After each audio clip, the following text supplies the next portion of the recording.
నమస్తే, welcome to Q news. నేను మీ మధు. మిత్రులారా, సికింద్రాబాద్ దానికి ఆనుకొనున్న ప్రాంతం కంటోన్మెంటు నియోజకవర్గం. ప్రస్తుతం ఇప్పుడు ఉన్న ఎమ్మెల్యే ఒక దీక్ష చేస్తున్నాడు.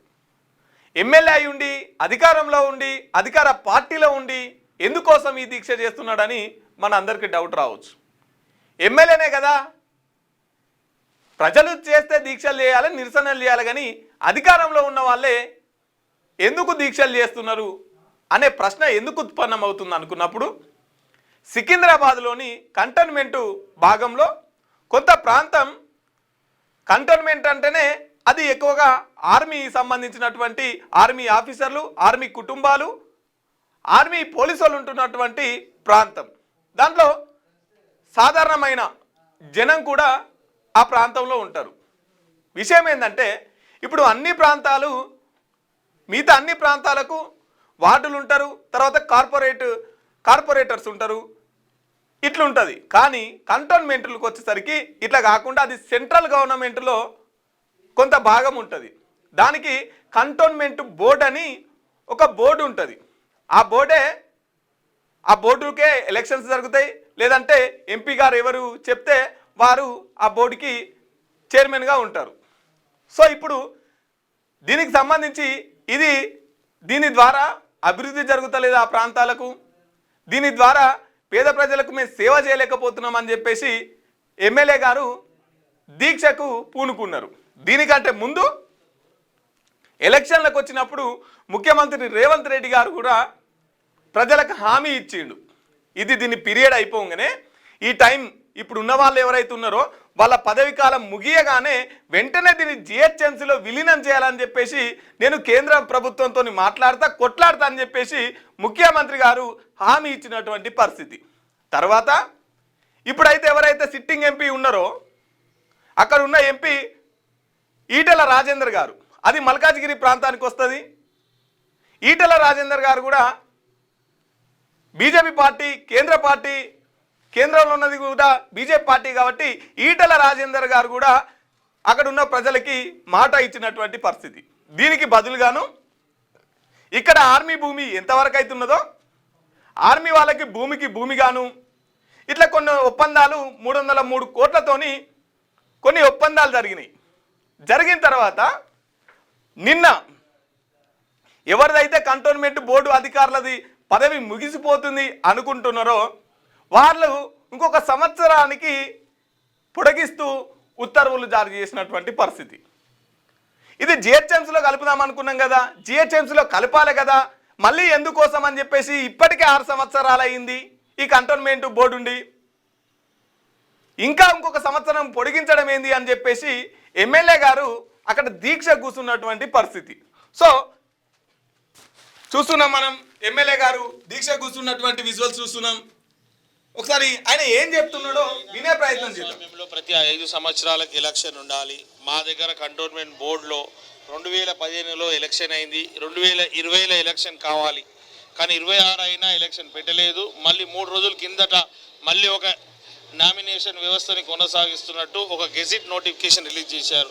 దాని ద్వారా 6 సంవత్సరాల నుంచి ప్రతి ఒక్క సంవత్సరం ఆ నోటిఫికేషన్ ద్వారా పొడిగిస్తున్నారు ఈ ఒక నామినేషన్ ప్రక్రియని. అదే మాదిరిగా మళ్ళీ ఒక సంవత్సరం పొడిగిస్తున్నట్టు నోటిఫికేషన్ వస్తే 7వ సంవత్సరం అవుతుంది. ఇంకా ఎన్ని సంవత్సరాలను ప్రజాస్వామ్యం మిగులుతుంది, బతుకుతుంది, ప్రజాస్వామ్యం గెలుస్తుంది అనే విధంగా మేము వారిని ప్రశ్నిస్తున్నాం.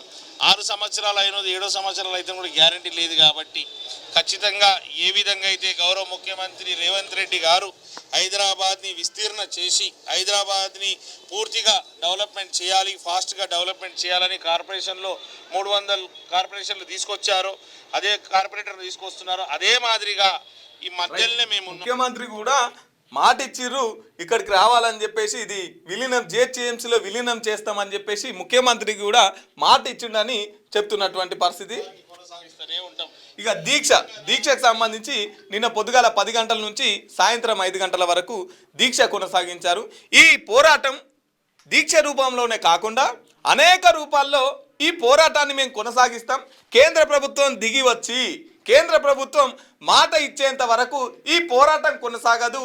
దీనికి సంబంధించి వివిధ పార్టీల వాళ్ళు, వివిధ సంఘాల వాళ్ళు, అక్కడ ఉన్న ప్రజానికం మొత్తం ఇది కోరుకుంటున్నారు. ఇది మేజర్ పీపుల్స్ యొక్క అభ్యర్థన కాబట్టి ఇది ఖచ్చితంగా ఇది నెరవేర్చాల్సిందే అని చెప్పేసి ఎమ్మెల్యే గారు అంటున్నటువంటి పరిస్థితి. దాదాపు 1200 కోట్లు అక్కడికి కంటోన్మెంట్లోకి వెళ్తున్నాయి.